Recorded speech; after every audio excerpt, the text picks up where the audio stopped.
안녕하세요. 아그네스 하우스의 아하입니다. 오늘도 함께 해주셔서 정말 감사합니다. 지난 시간에 이어서 나는 나, 내 인생의 셀프 심리학 함께 해요.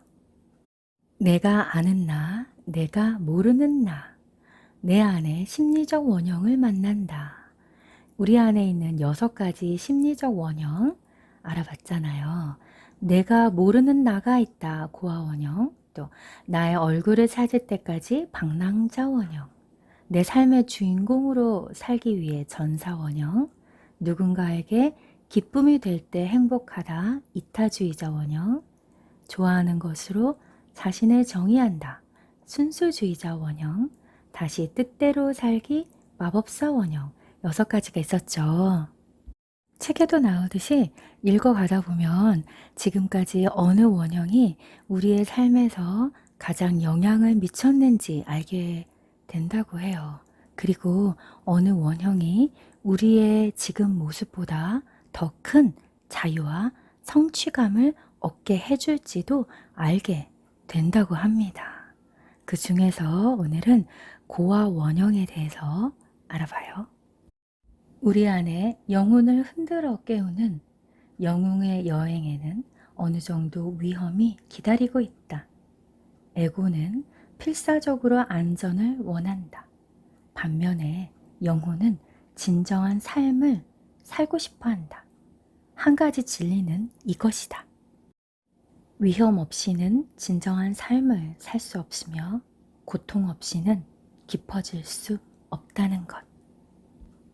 내가 모르는 나가 있다. 고아. 자신이 엄마 없는 아이 같다고 느낀 적 있는가? 버림받고 방치되고 학대받는다고 느낀 적은? 자신에게 왜 이토록 힘든 일이 계속해서 일어나는지 때로는 의아한가? 꿈과 야망대로 살지 못하는 자신이 가끔은 실망스러운가? 혹은 남들보다 운이 좋아서 고난을 겪은 적은 거의 없지만 그럼에도 자신의 삶이 단조롭다고 느끼는가? 더 활기 넘치고 더 의미 있고 더 열정적으로 살 수 있었다고 생각하는가? 때로는 자신보다 혜택을 덜 받은 것처럼 보이는 사람들이 더 생기 있고 더 영적이며 더 강렬한 삶을 살고 있는 것처럼 여겨지는가? 어느 쪽이든 이 장은 당신을 위한 것이다. 부모와 교사, 친구, 보험회사는 우리에게 일생 동안 가능한 한 안전하고 안정된 삶을 살기를 권한다. 자기 개발 서적들은 문제 가정이나 결손 가정에서 성장했을 때 어떤 고난을 겪게 되는지 정확히 지적한다. 건강하고 도덕적이고 안정적인 가정에서 자라야만 정상적인 삶을 살 수 있다고 은연중에 암시하는 것이다. 그럼으로써 성장 과정에서 그중 하나라도 결핍되면 성공적인 삶을 살 기회도 줄어든다고 믿게 만든다. 하지만 인간의 마음과 영혼에 관한 진리를 담은 문학 작품과 신화들은 완전히 다른 메시지를 전한다. 이상적인 환경에서 성장한 영웅은 매우 드물다. 이상적인 조건에서 태어났다 해도 영웅은 그 환경을 떠날 수밖에 없게 된다. 그리스 신화에 나오는 고전적인 비극의 주인공 오이디푸스는 아버지를 죽이고 어머니와 결혼하게 되리라는 예언 때문에 태어나자마자 아버지에 의해 상기스게 버려진다. 찰스 디킨스 소설의 주인공 데이비드 커퍼필드는 유복자로 태어나 의붓 아버지에게 모진 학대를 받으며 공장에서 일하는 등 온갖 고초를 겪는다. 왕의 사생아로 태어난 아서는 자신의 진짜 혈통을 알지 못한 채 양부모 슬하에서 자란다. 신데렐라는 자신을 하녀처럼 부리는 사악한 새엄마와 살며 시련을 겪는다. 힌두교에서 신적인 존재로 추앙받는 크리슈나는 갓난아기일 때 자신을 죽이려는 왕의 박해를 피해 부모가 가까스로 목동의 딸과 바꿔치기 한다. 그래서 상대적으로 가난한 양부모 밑에서 자라야만 했다. 붓다는 왕실의 과보 속에서 성장했지만 성을 떠나 아무 보호도 특권도 없는 민중 속에서 살아가면서 비로소 진정한 여행을 시작한다. 만약 당신이 보호받지 못하고 버림받고 배신당하고 부당하게 희생된 경험이 있다면 절망하지 말라. 오히려 그것을 영웅의 내면으로 당신을 손짓해 부르는 하나의 신화적 사건으로 이해해야 한다. 모든 아이들에게는 부모가 우상이다. 그런데 만약 부모가 감정적으로 혹은 신체적으로 나를 학대한다면 어떻겠는가? 부모가 나를 돌보지 않고 방치한다면, 부모 중 어느 한쪽이 집을 나가거나 집에 있다고 해도 술에 취해 있거나 텔레비전만 보고 있다면, 이때 나는 순수한 동심의 세계에서 추방되며 그 추방은 매우 충격적이고 고통스럽다. 성장한다는 것은 자신의 부모가 완벽한 사람이 아니라는 깨달음을 동반한다. 순진한 아이는 자신이 완벽한 어머니와 아버지를 가질 권리가 있다고 믿지만 현실이 그렇지 않음을 알았을 때 속은 기분이 든다. 또 살아가다 보면 필연적으로 친구들은 우리를 실망시키고 거짓말을 하고 등 뒤에서 우리를 험담한다. 교사나 권위 있는 인물들이 부당한 힘을 휘두르는 것을 보게 될 것이다. 이 세상에서는 모두가 동등하게 대우받거나 존중받지 못한다는 사실도 깨달을 것이다. 사회적 불평등만이 아니라 어떤 개인들은 매일 끔찍한 비극을 견디며 살아간다. 어떤 이들은 신체 불구자가 되고 온갖 만성병에 시달리며 불의의 사고로 목숨을 잃는다. 진정한 사랑을 잃고 사랑에 대한 믿음을 잃고 자신의 마음조차 잃는다. 이처럼 우리 안의 영혼을 흔들어 깨우는 영웅의 여행에는 어느 정도 위험이 기다리고 있다. 에고는 필사적으로 안전을 원한다. 반면에 영혼은 진정한 삶을 살고 싶어 한다. 한 가지 진리는 이것이다. 모험 없이는 진정한 삶을 살 수 없으며 시련 없이는 깊어질 수 없다는 것. 모두가 똑같이 고와 원형을 경험하는 것은 아니다. 어떤 사람은 다른 사람들보다 삶에서 비교적 고난을 덜 겪는다. 당신이 이 단계를 가벼운 발걸음으로 쉽게 통과했는지 아니면 아직도 그 길 어딘가에 붙잡혀 있는지 알 수 있는 방법이 한 가지 있다. 누군가가 고와 기질을 드러낼 때 당신이 그 사람에 대해 어떻게 반응하고 느끼는지 살펴보는 것이다. 여행의 이 단계를 통과한 사람은 어려움을 겪거나 고통 속에 있는 사람에게 진심으로 공감한다. 그렇지 않고 만약 희생자로 살아온 사람이나 가난하거나 절망에 빠진 사람을 보면 화가 나고 비난하고 싶어진다면 당신은 아직 자기 내면의 고아를 억압하고 있을 가능성이 크다. 삶에서 자주 무력감을 느끼고 어떻게 해야 할지 알 수 없다면 이 고아 단계를 통과하도록 도와줄 사람이 필요하다. 누구도 홀로 고통을 겪어서는 안 된다.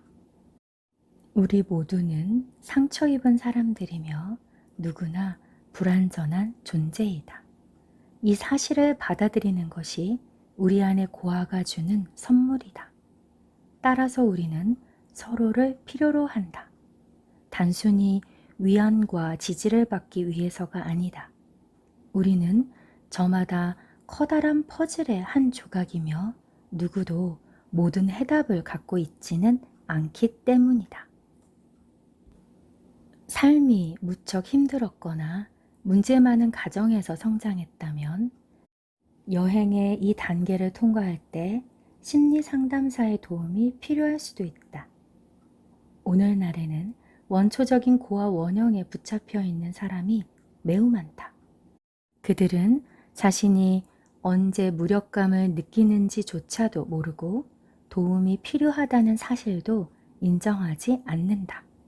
그래서 자신의 문제를 다른 사람에게 알리는 것도 불가능하다. 삶을 박탈당한 채 내버려 둘수록 타인이 그들의 어려운 처지를 이용하고 억압할 가능성이 커진다. 더 나쁜 점은 그렇게 되면 필요한 도움조차 요청할 수 없게 된다는 것이다. 게다가 자신이 문제이고 나쁘며 정신이 올바르지 않으며 어리석고 못났다는 메시지를 지속적으로 받아왔다면 스스로 최상의 삶을 누릴 자격이 없는 존재라고 믿게 된다. 우리가 믿는 사람들이나 세상이 우리의 안전장치가 되어주지 않을 때 우리는 순수한 세계에서 추방당한다.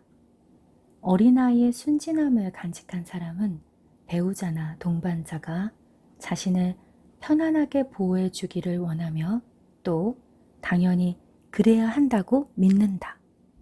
여자들은 종종 무의식적으로 남편은 무거운 상자를 들어주고 차를 수리해주고 돈을 벌어오기 위해 존재한다고 여긴다. 남자들은 아내가 애정으로 자신을 돌보고 음식을 만들고 사회생활에 필요한 일들을 챙겨주고 또 아이들을 키우기 위해 존재한다고 생각한다. 고아 원형은 한마디로 말해 실망한 이상주의자이다.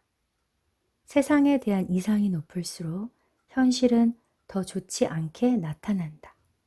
심리적 추방을 경험한 후에 자신을 혼자뿐인 고아로 느끼는 것은 더욱 고통스러운 일이다. 세상은 위험해 보이고 나쁜 사람들과 함정이 어디에나 있다. 이 단계가 너무 고통스럽기 때문에 사람들은 술과 약물, 과도한 업무, 무분별한 소비 행위와 쾌락 등 다양한 중독에 빠져 그 고통에서 달아난다. 혹은 고통에 무뎌지고 가짜 안정감을 얻기 위한 수단으로 관계나 일, 종교를 이용한다. 한 가지 모순은 이런 중독들이 오히려 무력감과 부정적인 감정을 더 깊어지게 하는 부작용을 낳는다는 것이다. 술과 약물은 불신과 피해망상까지 갖게 한다. 고아 원형은 그냥 머물러 있기에는 너무 힘든 자리다.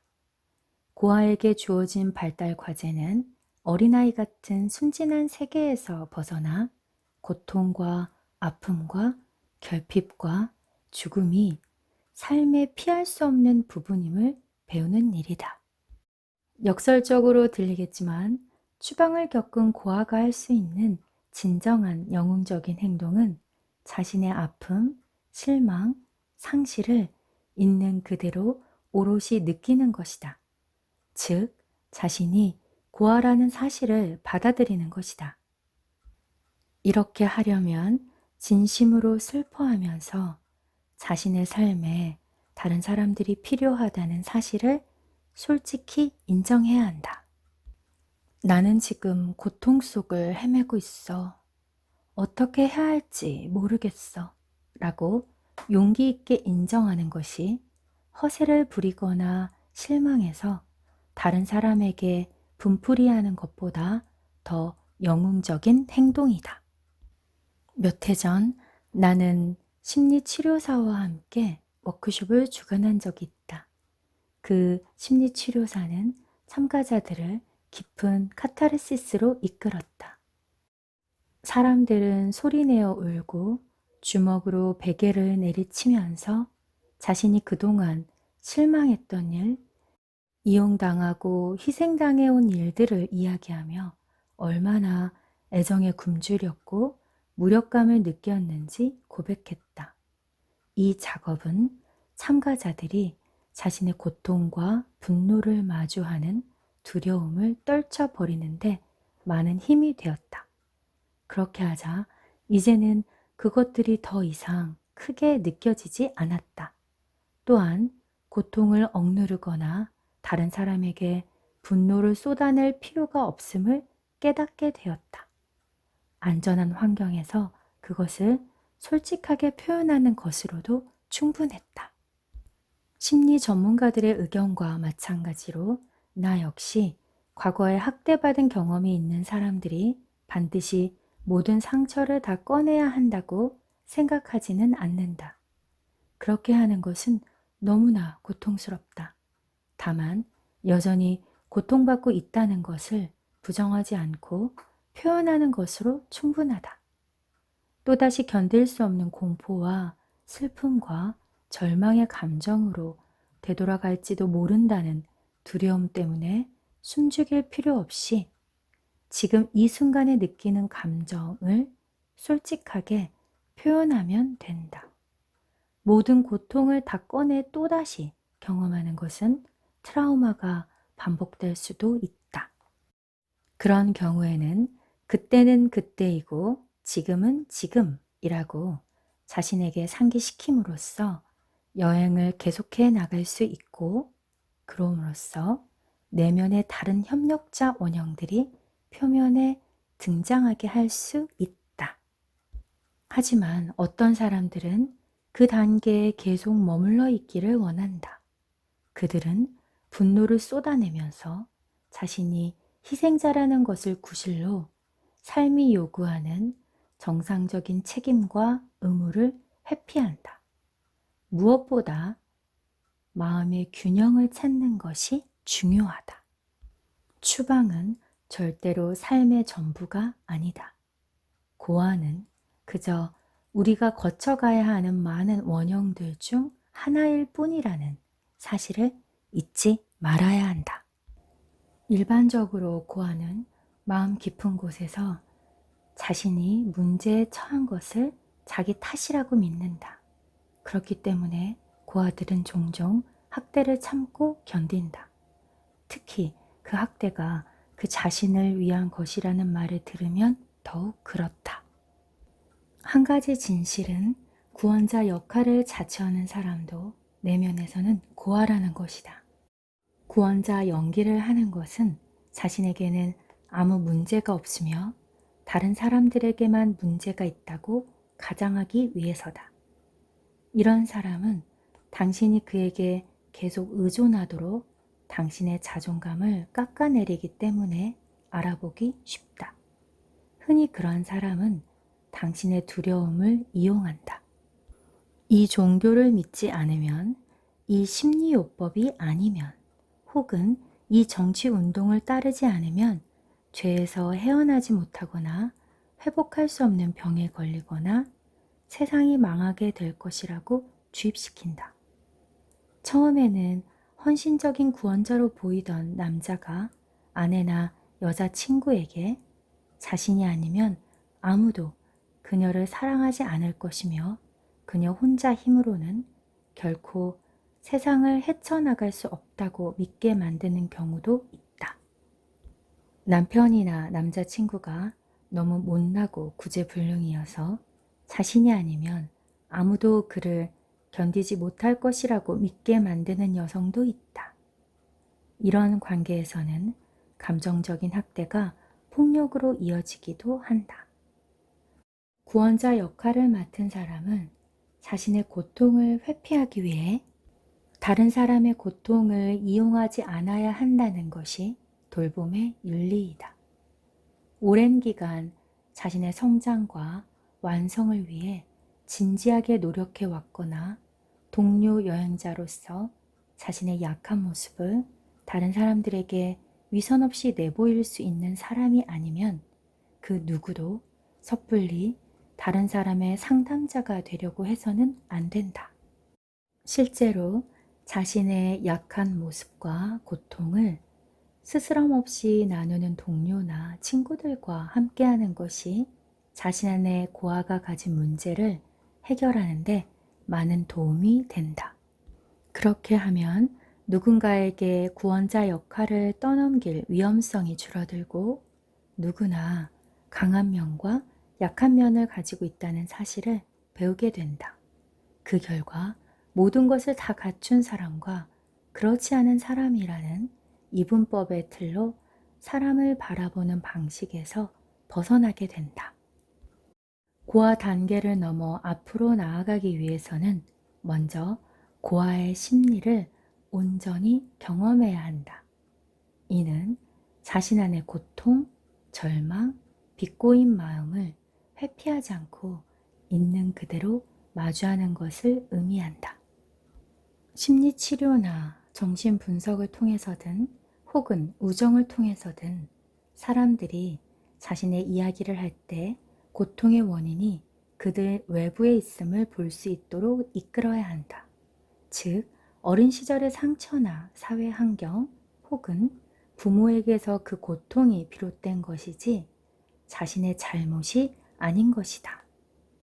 전적으로 혼자서 고통을 해결해 나가야만 하는 것도 아니고 또 누군가가 자신을 구해주기를 수동적으로 기다리면서 학대를 견디며 지낼 필요도 없다.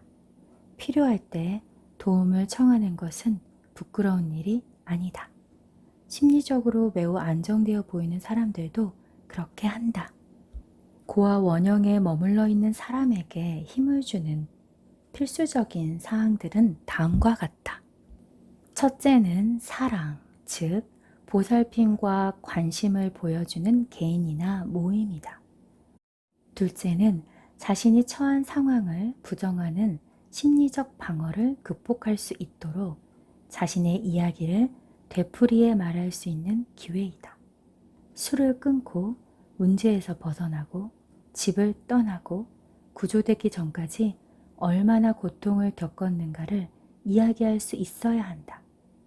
셋째는 책임의 소재를 개인의 외부로 돌려 다른 곳에서 원인을 발견하도록 해주는 심리요법이다. 그리고 넷째는 자신의 삶을 스스로 책임지도록 돕는 행동 프로그램이다.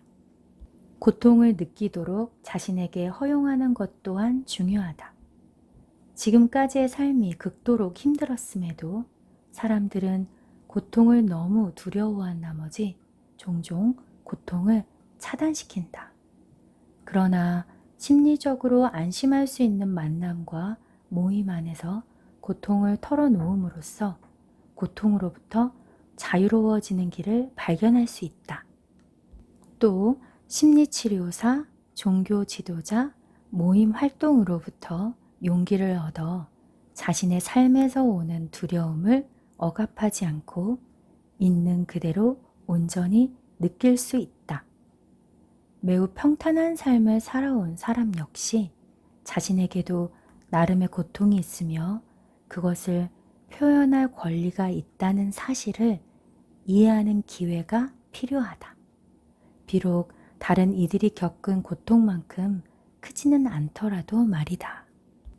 힘든 문제를 함께 헤쳐나갈 모임이 없다면 배우자나 친구나 부모 혹은 당신이 아픔을 겪을 때마다 공감해주고 이야기를 들어줄 믿을 만한 누군가에게 부탁하는 것이 좋다.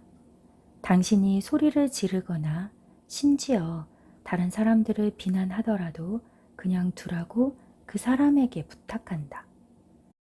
그런 식으로 응어리를 풀면 감정이 해소되어 자기 정화에 도달할 수 있다.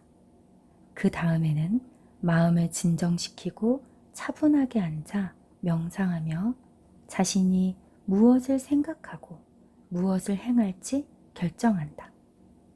그들의 역할은 당신의 문제를 해결해 주기보다는 단지 당신 곁에 있으면서 당신이 혼자 괴로워하지 않도록 힘과 위안을 주는 일이다. 삶을 고통 아니면 낙원으로 보는 식의 이분법을 넘어서면 고통을 삶이라는 강물의 일부로 받아들이게 된다. 실제로 고통과 상실은 우리를 변화시키는 힘이다. 고통과 상실은 삶 전체의 방식이 아니라 흘러가는 과정의 일부분일 뿐이다. 상실은 우리에게 더 이상 도움이 되지 않는 것들이나 우리가 집착하는 것들을 포기하고 미지의 것으로 나아가게 해준다. 짧은 기간에 심리적 성장이 집중적으로 일어나면 고통과 아픔이 너무 크다. 그래서 우리는 조금씩 포기하는 것이다. 자신의 상황을 부정하는 심리적 방어 기제가 작동하는 이유도 여기에 있다. 부정을 통해 모든 문제를 한꺼번에 맞닥뜨리는 것을 피하기 위해서다. 심리적 부정은 자신의 고통이 정확히 어느 정도인지 알지 못하게 보호해준다. 왜냐하면 우리는 그 모든 고통을 한꺼번에 다룰 준비가 되어 있지 않기 때문이다. 자신이 고통받고 있음을 알아차린다면 그것은 자신이 이제 앞으로 나아가 삶을 변화시킬 준비가 되었다는 신호이다. 그때 우리가 할 일은 고통을 인식하고 살펴보고 자신이 정말로 상처받고 있다는 사실을 확실히 주장하는 것이다. 이런 의미에서 본다면 고통은 하나의 선물이다. 고통은 우리의 주의를 끌어 우리가 앞으로 나아갈 때임을, 새로운 행동 양식을 배우고 새로운 도전을 시도할 시기임을 알려준다. 지혜를 얻은 사람은 때가 되면 자신이 관계나 장소 혹은 직장을 떠나야만 한다는 사실과 그때가 바로 성장하고 다음 여정을 향해 나아갈 시기임을 안다. 나이를 먹는다는 것이 새로운 기회를 얻는 것임과 동시에 젊은 시절이 끝났음을 의미하는 것도 안다. 그런 사람은 자신에게 펼쳐질 새로운 미래와 성장의 기회를 기뻐한다. 그러면서도 자신이 지금까지 함께했던 사람, 직장이나 학교, 장소들이 자신에게 어떤 의미였는지 충분히 인정하며 지나간 일들에 감사하고 그것이 사라지는 것을 애도할 시간을 갖는다. 이 감사와 애도가 그를 비워 새로운 것이 들어올 수 있도록 길을 마련한다. 이것이 추방이 갖는 행운의 의미이며 우리 안에 고와 원형이 주는 궁극적인 선물이다. 이제 우리는 의존에서 벗어나 자신의 여행길을 떠날 준비가 되었다.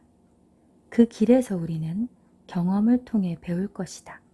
고통은 아무 의미 없는 괴로움이 아니라 배우고 공감하고 성장하기 위한 동기가 될 수 있음을.